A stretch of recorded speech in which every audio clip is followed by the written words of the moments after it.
वास्तविक संख्याएं। निम्नलिखित अभाज्य संख्याओं को अभाज्य गुणनखंडों के गुणनफल के रूप में व्यक्त कीजिए। पहला क्वेश्चन है 140 140। तो गुणनखंड करने का तरीका क्या होता है? सबसे पहले संख्या को लिखते हैं 140 और इस प्रकार से सबको पता है। फिर गुणनखंड करने का तरीका होता है कि सबसे पहले हम सबसे छोटी संख्या जो होती है अगर देखेंगे इकाई का क्या है हमारा, इवन नंबर है या ऑड नंबर। अगर इवन नंबर है तो हम उसे सबसे छोटी संख्या इवन नंबर है 2 से हम क्या करेंगे, डिवाइड करेंगे यानी भाग करेंगे। तो इसका अगर इकाई का अंक 0 2 4 6 या 8 हो तो उसे हम किससे डिवाइड करेंगे, 2 से डिवाइड करेंगे। और यदि कोई भी 8 नंबर है यानी 1 3 सभी संख्या है कोई भी है इसे हम किससे डिवाइड करेंगे, इसे हम डिवाइड करेंगे 3 से 5 से 7 से, जो जिस संख्या से घटेगी उसे हम उस संख्या से काटेंगे।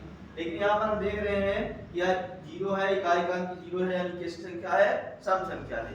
जब सम संख्या है उसे हम किससे भाग देंगे, 2 से भाग देंगे। तो अगर हम 2 से भाग देंगे 140 में तो आएगा यहाँ पर कितना, 2 सत्ते 14 और 0 में भाग नहीं खाएगा तो भाग नहीं खाए लब्धे। उसके बाद क्या करेंगे, अब अभी भी इसका इकाई का अंक क्या है, 0 है यानी ये अभी भी ये क्या है, सम संख्या है। तो इसको 2 से काटेंगे तो आएगा कितना, 2 3 6 और 2 5 10।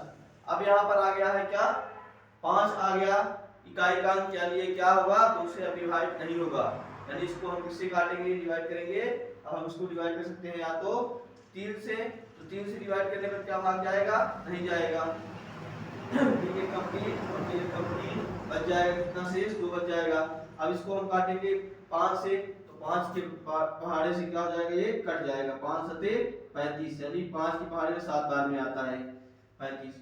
अब ये 7 जो है क्या है, एक प्राइम नंबर है यानी अभाज्य संख्या है। तो अभाज्य संख्या से किससे करती है, स्वयं से। तो 7 एकम 7। इस प्रकार से ये हमारा क्या हो गया, इसका प्राइम फैक्टराइज हो गया यानी गुणनखंड हो गया। अब इसके गुणनखंड के हम गुणनफलों को लिखेंगे। तो हम लिख सकते हैं कि 2 गुणे 2 गुणे 5 गुणे 7, ये इसका क्या है, अभाज्य गुणनखंड है। हम लिख सकते हैं, आता है 140 के गुणनफल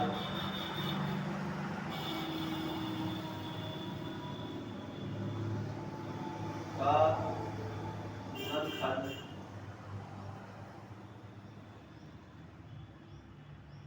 बराबर 2 गुणे 2 गुणे 5 गुणे 7। यही हमारा क्या होगा, आंसर हो गया। ठीक है, कोई सी प्रकार की अगली संख्या 156 है, उसमें भी हमारा इकाई का अंक क्या है, देखेंगे कि 2 है